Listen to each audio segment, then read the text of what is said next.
She entered the wrong suite. The millionaire mistook her for his private consultant. Hello everyone, before we begin today's story, I have a small favor to ask. Please hit subscribe and turn on the notification bell so you never miss our channel's new videos. It's quick, free, and the best way to support us in bringing you more dramatic stories. Your support means the world to us. Where are you watching from? Drop your city or country in the comments below.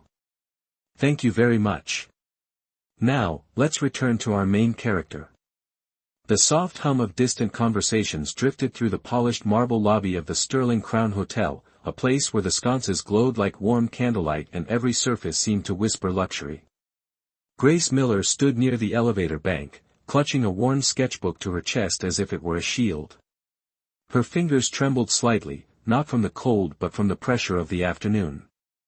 She had come here for a tiny design pitch on the 14th floor, nothing fancy, nothing life-changing, but maybe enough to help her pay next month's rent. When the elevator chimed open, people in tailored suits flowed around her like a river. Grace stepped in, pressed what she thought was the number 14, and watched the doors close. Her mind replayed Harper's voice from this morning, "Grace, this is your shot. Don't overthink it. Just be brave for 10 minutes.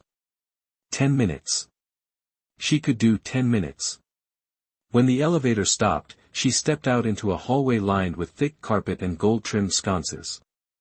It felt too fancy. Too quiet. But before she could check the floor number, a soft digital beep sounded behind her. Suite 4101. The door slid open by itself, automatic, seamless, expensive. A man's voice from inside said, "Come in." Grace froze.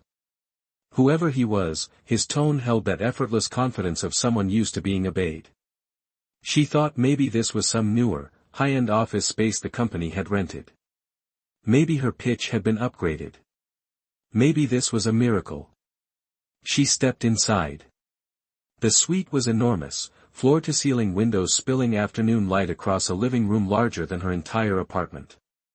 And standing near the glass, sleeves rolled, tie loosened just enough to look intentional, was a man who looked like he had stepped out of a magazine, Ethan Cole. She didn't know his name yet. Only that he turned when he heard her, studied her with steady gray eyes, and said, "You're early." "Good. We have a lot to cover." Grace blinked. Early? A lot to cover. She thought this was a 10-minute pitch. Before she could explain, he gestured toward the long table filled with documents, graphs, and a steaming carafe of coffee. "Let's begin," he said. "I've been told you're sharp and direct. I appreciate that." Grace's breath stalled. Sharp? Direct? Harper never told anyone anything like that. And this room, this man, this setup, none of it matched what she expected. Still, needing the opportunity more than she needed clarity, she nodded and moved toward the table, her sketchbook held tight. Ethan watched the sketchbook with mild curiosity, but he didn't question it. To him, she was exactly who he thought she was, the private consultant he had hired at a rate she couldn't even imagine. And to her, she was standing in the wrong suite with a stranger who had just mistaken her for someone far more important. But neither of them knew yet that this mistake would change everything. Grace stood beside the long table, trying to make sense of the glossy chart spread across it. Her pulse thudded in her ears, a steady rhythm of disbelief and quiet panic. Ethan moved with calm purpose, pouring 2 cups of coffee as if he had known her for years. When he handed her one, his expression softened just a little. "You look more nervous than I expected," he said, not unkindly. Grace forced a smile and wrapped her hands around the warm ceramic cup. "It is just, a lot to take in." That was the only honest thing she could say without revealing the truth, and he seemed to accept it. Ethan walked toward the window, tapping a button that dimmed the light slightly. The skyline shifted into focus, a sweep of glass towers reflecting early afternoon sun. "This project is high stakes," he said. "My company needs a complete overhaul of our brand communication. That is why I brought you in." Grace blinked slowly, fighting the urge to laugh. Brand communication. Overhaul. She had come prepared to show 2 logo concepts for a small local boutique, not reinvent a corporation. She nodded because that was all she could do. Ethan picked up a folder, flipped it open, and motioned for her to join him. Let me walk you through our biggest concern. Our messaging feels cold. Detached. Too corporate. We need a tone that feels connected and human. He looked at her directly. From what I was told about you, you understand people in a way that most consultants do not. Grace felt her stomach flip. Someone must have mixed up identities for him as much as she had for this suite, but his words still warmed something in her chest. She set her sketchbook on the table and tried to focus. If you want something more human, she said carefully, have you asked your employees how they feel about the brand? Ethan paused. It was a single second, but she saw it, a subtle freeze before he said, not directly. No. Grace shrugged gently. Maybe that is the place to start. You cannot fix a voice until you understand who is speaking. His eyebrows lifted, impressed. She had no idea if her words made sense in this world of million-dollar decisions, but Ethan studied her as if she had just unlocked something important. Interesting approach, he murmured. Unconventional, but refreshing. As he turned toward the table again, she reached instinctively for her sketchbook and flipped it open. Lines, colors, half-finished ideas filled the pages. It was the only place she ever felt confident. Ethan moved behind her, stopping when he noticed the drawings. Those are yours? He asked. She nodded, cheeks warming. Just personal work. He crouched slightly to see better, his voice quiet but sincere. They are good. Very good. His approval should not have mattered this much, but it did. For a moment, the room felt smaller, warmer, almost safe. Then his phone buzzed. He glanced at the screen, his expression tightening slightly. My assistant is on her way up, he said. She will bring the documents you need for the full analysis. When she arrives, we can outline the next steps. Grace swallowed hard. Next steps. Full analysis. She was in deeper than she could ever explain. She forced a nod, even as her pulse fluttered again. She was standing in the wrong suite, pretending to be the wrong woman, advising the wrong man. But Ethan looked at her with a trust she did not know how to carry. And she wondered, just for a moment, how long she could keep the truth hidden. A soft knock echoed through the suite, and Grace felt her breath catch as the door opened. Clara Jennings, Ethan's impeccably dressed assistant, stepped inside with a leather folio tucked under her arm. She moved with the precision of someone who handled impossible schedules before breakfast. Good afternoon, Mr. Cole, she said, then offered Grace a polite nod. And you must be the consultant. The words hit Grace like a tap on fragile glass, reminding her how paper-thin this entire situation was. She mustered a small smile, hoping it looked convincing. Ethan gestured for Clara to place the folio on the table. These are the internal assessments, he said. I want her to review them before the end of the day. Before the end of the day. Grace swallowed, wondering how she was supposed to read, understand, and critique something she did not even know the basics of. She opened the folio, and her eyes skimmed over detailed reports filled with terminology that seemed to come from another universe. Ethan watched her closely, but not with impatience. Instead, there was a quiet curiosity, as if her reactions mattered to him. She traced a line of text with her finger, grounding herself. This is a lot of information, she said carefully, but I think I can start with the employee feedback summaries. Clara blinked, surprised by the choice. Ethan, however, nodded slowly. You want to start from the foundation, he said. Interesting. Grace exhaled an invisible sigh of relief. For once, her instinct had landed somewhere useful. Clara's phone buzzed, pulling her attention away. Mr. Cole, the board members are waiting downstairs for your pre-meeting review. Ethan looked at Grace, and for a moment, the outside world seemed to fade. Can you stay here and go through the material? I want to hear your thoughts when I get back. Grace hesitated. Stay here. Alone. In a penthouse suite she did not belong in. But she nodded. Ethan trusted her. Or rather, he trusted the person he believed she was. When he and Clara stepped out, the suite settled into a rare silence. Grace let out a long breath and sank onto the soft leather sofa, the folio open across her lap. She began reading, forcing herself to push aside panic and focus on anything she could understand. Some sections made sense. Others felt like reading a foreign language in dim light. After a while, her eyes drifted toward the floor-to-ceiling windows. Below, the city sprawled in every direction, cars glinting like moving stars. It was a world she had only ever admired from a bus window or a rooftop cafe. And now she was sitting inside the kind of place where people made decisions worth more than she earned in a year. Her stomach tightened. She reminded herself she was supposed to be on the 14th floor right now, pitching a simple concept and hoping they liked her enough to pay a small fee. Instead, she was pretending to understand a corporation. She looked down at her sketchbook beside her and gently traced the edge of its worn cover. It was the only real thing she had brought with her, the only thing that felt like hers in this polished world. As she returned her attention to the reports, she tried to breathe slower, quieter. She did not know how this would end. She only knew she could not let Ethan down. Not when he believed in her so easily. She kept reading, unaware that every minute spent in that wrong suite was pulling her deeper into a life that was never meant to be hers. The minutes stretched into nearly an hour before the suite door finally opened again. Grace startled slightly as Ethan stepped inside, loosening the collar of his shirt as if the meeting downstairs had drained him more than he expected. His eyes found her on the sofa, surrounded by papers and her sketchbook, and something in his expression eased.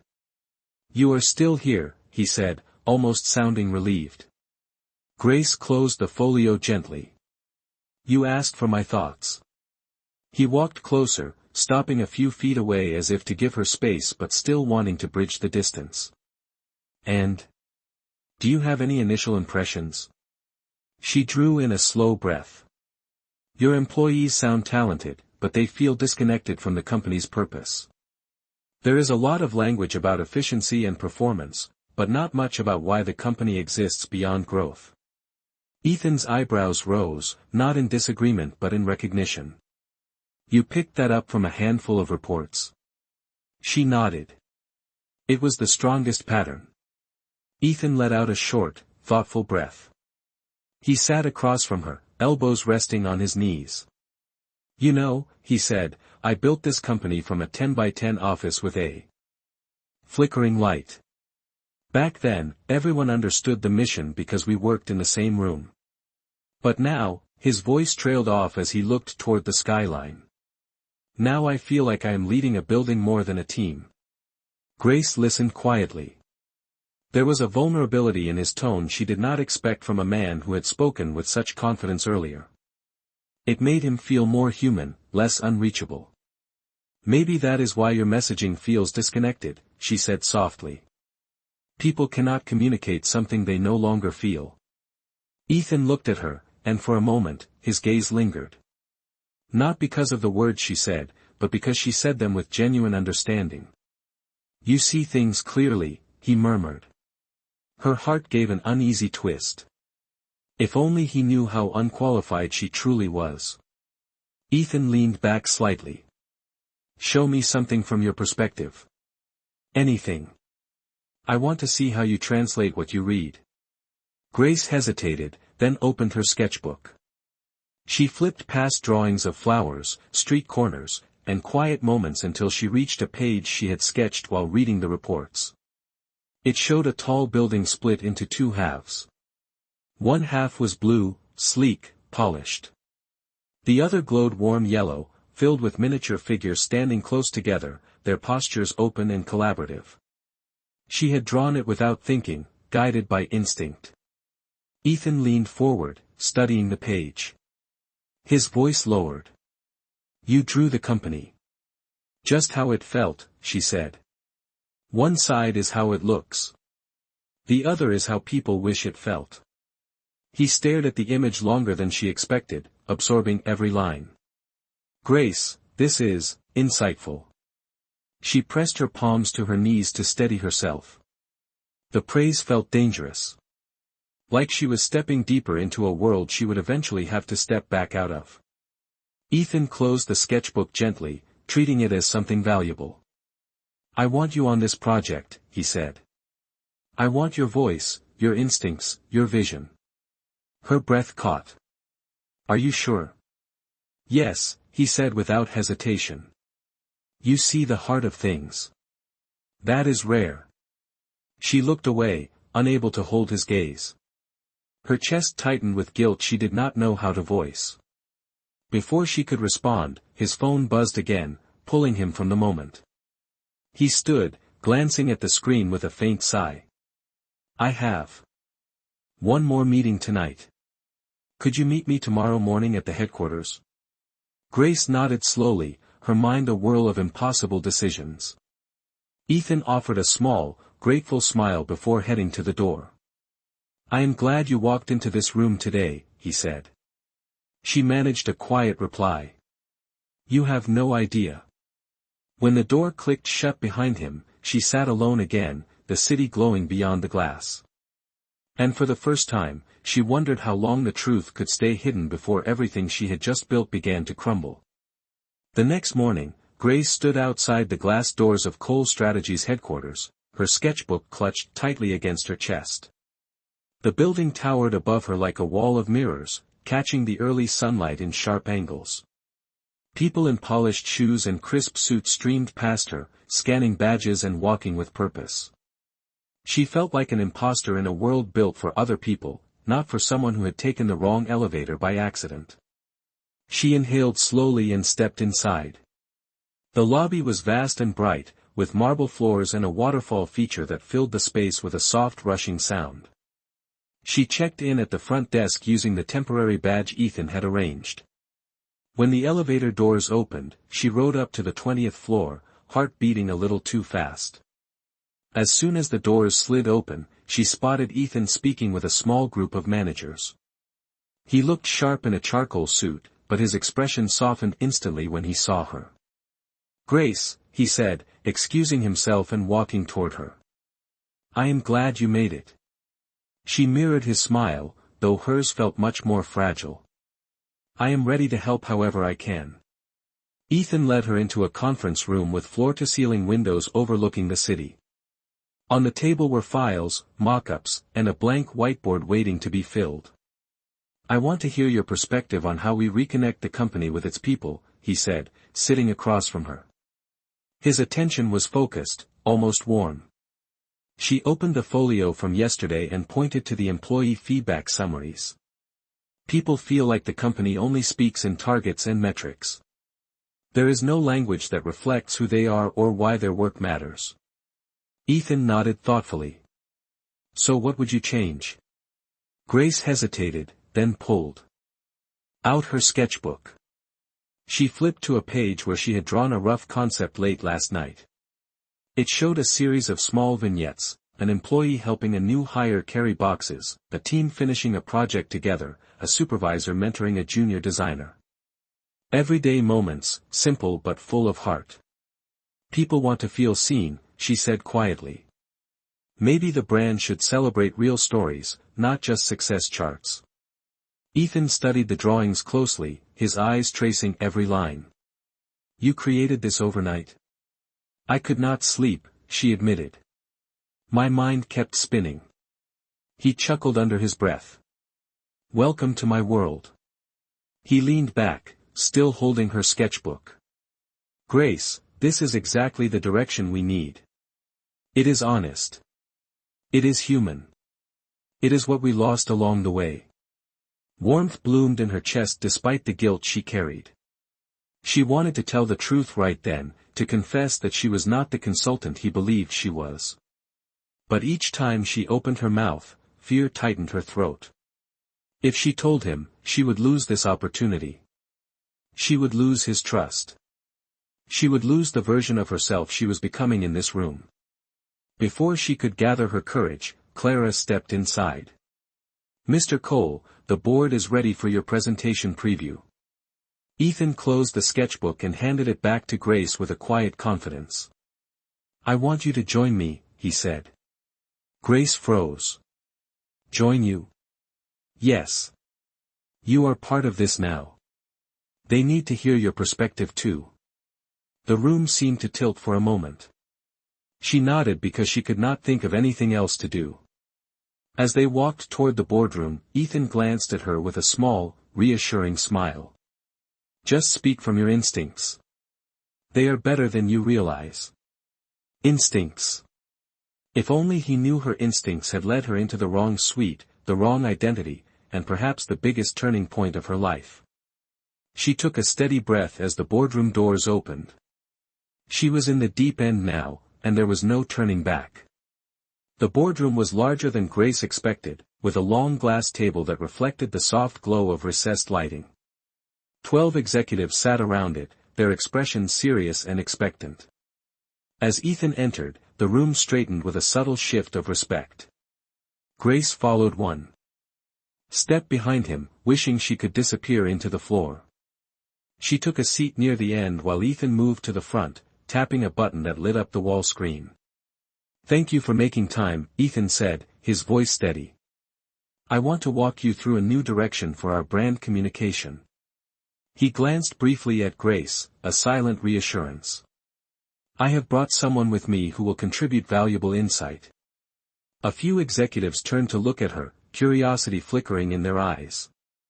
Grace kept her hands folded tightly in her lap. Ethan began presenting the reports, outlining the challenges the company faced. She listened carefully, trying to absorb the flow of corporate language that still felt unfamiliar. Then, at a natural pause, he nodded toward her. "Grace, would you share the perspective you discussed with me?" Her pulse quickened. She stood slowly, feeling dozens of eyes on her. She moved to the front and placed her sketchbook on the table, flipping it open to the page with the building split in two. "I am not here to critique your numbers," she began, her voice soft but growing steadier. "Those already show where the company is strong. The problem lies in something less visible. Your people feel unseen." A murmur traveled through the room. She pointed to the drawing. "On the outside, the company looks unified and polished. On the inside, many employees feel isolated. They believe the messaging speaks about them, not for them." The room fell quiet. Ethan watched her with a mixture of admiration and something deeper she could not name. One executive leaned forward. "So you are suggesting the brand be more emotional?" Grace shook her head gently. "Not emotional. Human. Tell stories about your teams. Highlight collaboration, mentorship, innovation from the ground up. Remind your employees and the public why this company exists beyond numbers." For a long moment, silence held the room. Then Ethan stepped beside her and gestured to the drawing. "This is exactly what we lost sight of," he said. "And it is why this new direction matters." The executives whispered among themselves, some nodding, some contemplating. Grace let out a slow breath as she returned to her seat. She had spoken from instinct, from truth, not from any textbook she had never read. And yet, it seemed to resonate. After several questions and a brief discussion, the meeting concluded. As the executives filed out, more than one gave Grace a polite nod of acknowledgement. When the doors finally closed, leaving only her and Ethan in the now quiet room, he turned to her with a smile that was gentler than any he had shown before. "You were incredible," he said. Her cheeks warmed. "I was terrified." "You did not show it," he said. "You spoke with purpose." She looked down at her sketchbook, turning her fingers over its edges. "I just wanted to help." Ethan exhaled softly. "You did more than help. You shifted the entire room." There was something in his voice, gratitude, admiration, and a faint warmth that made her heart stumble. She opened her mouth to respond, but he was already gathering the presentation materials. "Come on," he said. "Let me buy you lunch. You earned it." "Lunch? With him?" She nodded, her pulse fluttering again. As they walked out of the boardroom together, side by side, she let herself feel the moment. For now, she belonged here. Even if the truth waited like a shadow at the edge of her steps. They left the building together, stepping into the bright midday sun as if the world outside had unknowingly shifted. Ethan led the way across the street to a quiet corner restaurant with warm lighting and wooden tables polished smooth by years of conversations. As they settled into a booth, Grace felt the cloud of nerves returning, hovering right over her chest. She kept her sketchbook close, as if it anchored her to something real. The waiter arrived, took their orders, and left them with glasses of iced water that caught the sunlight. Ethan leaned back slightly, his gaze softening in a way she had not seen before. "You handled yourself well today," he said. "Most consultants take weeks to present something meaningful. You did it overnight." Grace's fingers tightened around her glass. "I just tried to be honest." "That is exactly why it worked," he replied. "People respond to sincerity." The way he looked at her made her stomach twist, a mixture of warmth and guilt. She wanted to tell him so badly. She wanted to say, "I am not who you think I am." But instead she asked, "Do you always make decisions this quickly? About people, I mean." Ethan paused, considering the question. "I make fast decisions in business," he said. "But with people, I prefer to trust what I feel." Grace looked down, tracing the rim of her glass. "And what do you feel about me?" The question slipped out before she could stop it. Ethan did not answer immediately. He watched her with quiet intensity, not intimidating, just observant. "I feel," he said slowly, "that you see me differently than most people. And I do not know why, but I like that." Her heart pushed against her ribs. Before she could respond, their meals arrived, breaking the moment. They began eating, and Ethan drifted into stories about the early days of building his company. Grace listened closely, absorbing every detail. His struggles, his long nights, the fear he never admitted to anyone. With every word, the distance between their worlds felt smaller. When they finished lunch, Ethan insisted on walking her back to the headquarters so she could pick up the documents she would need for the next stage of the project. They stood near the elevator bank, surrounded by the low hum of employees returning from lunch. Ethan turned to her, hands in his pockets. "Grace," he said, "I know we just started working together, but I want you to know that I trust your vision. And I am glad you are part of this." She smiled gently, the weight of her secret heavier than ever. "Thank you, Ethan." The elevator doors opened, and she stepped inside. He stayed outside, holding her gaze until the doors slid shut between them. As the elevator carried her down, the truth pressed against her chest like a locked door she could not open. She needed to tell him. She had to tell him. But the moment she walked out into the lobby, everything changed. A woman in a sharp navy suit approached the front desk. Her voice carried across the marble floor. "I am here for Mr. Ethan Cole," she said. "I am the private consultant scheduled for our first meeting." Grace froze. Her breath vanished. Her heart stalled. The real consultant had arrived. And Grace knew, in one shattering instant, that the truth was no longer something she needed to confess. It was about to come crashing toward her. Grace stood frozen in the lobby, the world narrowing to a single point as the woman in the navy suit handed her identification to the receptionist. The name on her badge was bold and unmistakable: Veronica Hale, Senior Brand Consultant. The real consultant. The one Ethan had been expecting from the start. A wave of cold panic rushed through Grace's chest, tightening around her ribs. She backed away slowly, her legs shaky, as if one wrong movement would make the entire building turn and stare at her. She reached the elevator just before the doors closed and slipped inside, pressing herself against the mirrored wall. Her reflection looked pale and terrified, nothing like the confident woman Ethan believed she was. As the elevator rose, she clutched her sketchbook tightly. It felt heavier than ever, as if it carried every mistake she had made in the last 24 hours. When she reached the 20th floor, she stepped out and saw Ethan speaking with two executive assistants near the hallway. He had not seen her yet, and for a moment, she considered turning around and running. But it was too late. Veronica stepped off the elevator behind her, her heels sharp against the tile. "Mr. Cole," she called out. Ethan turned, his expression shifting from focused to pleasantly surprised. "Veronica. Welcome." Grace felt the air drain from her lungs.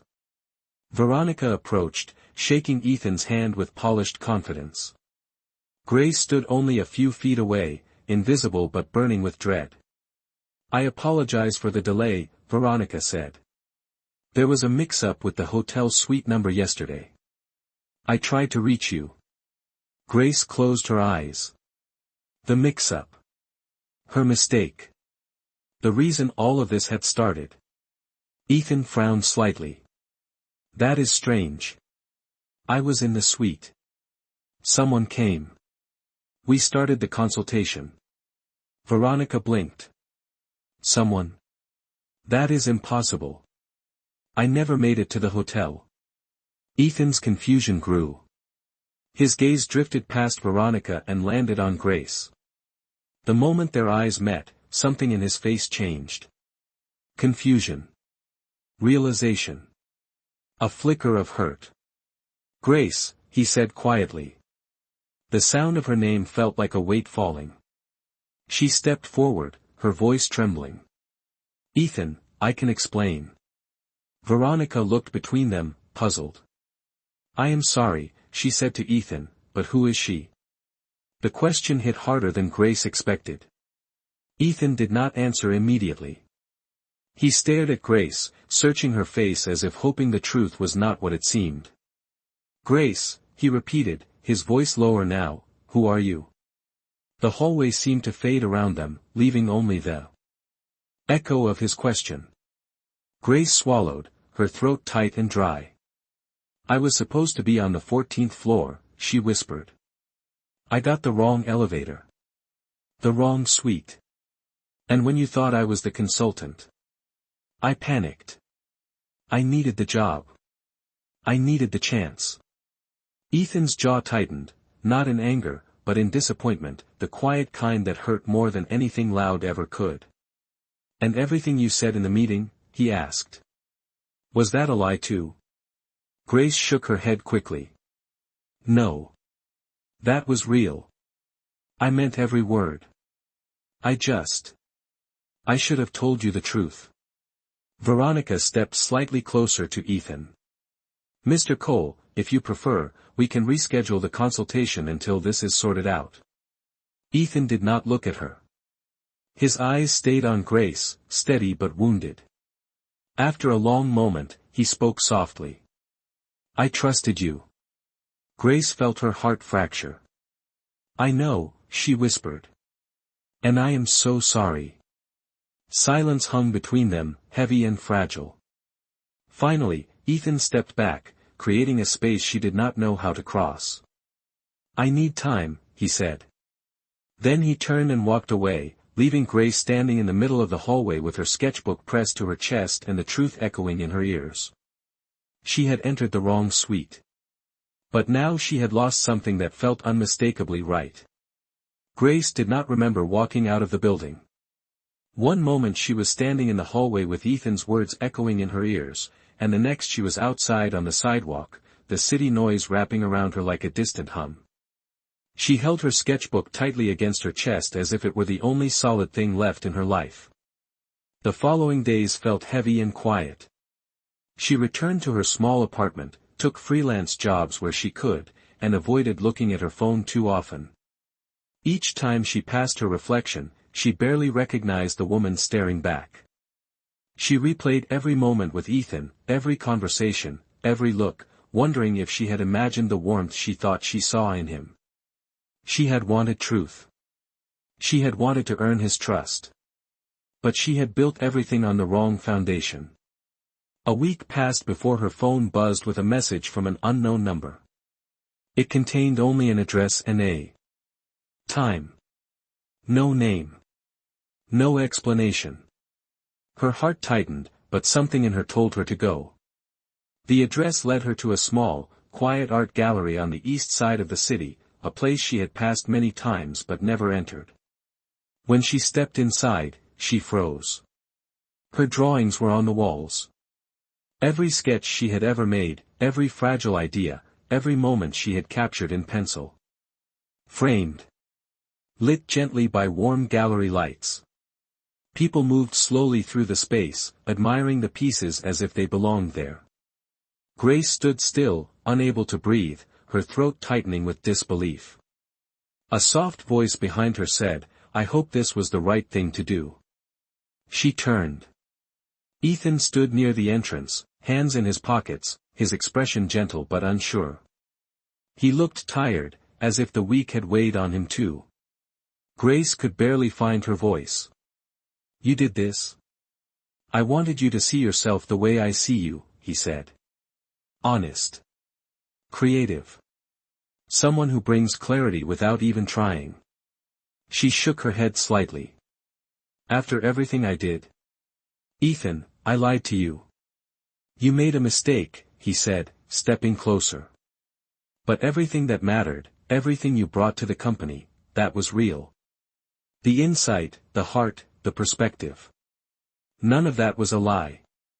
She felt her eyes sting but blinked the emotion back. "You trusted me," she whispered.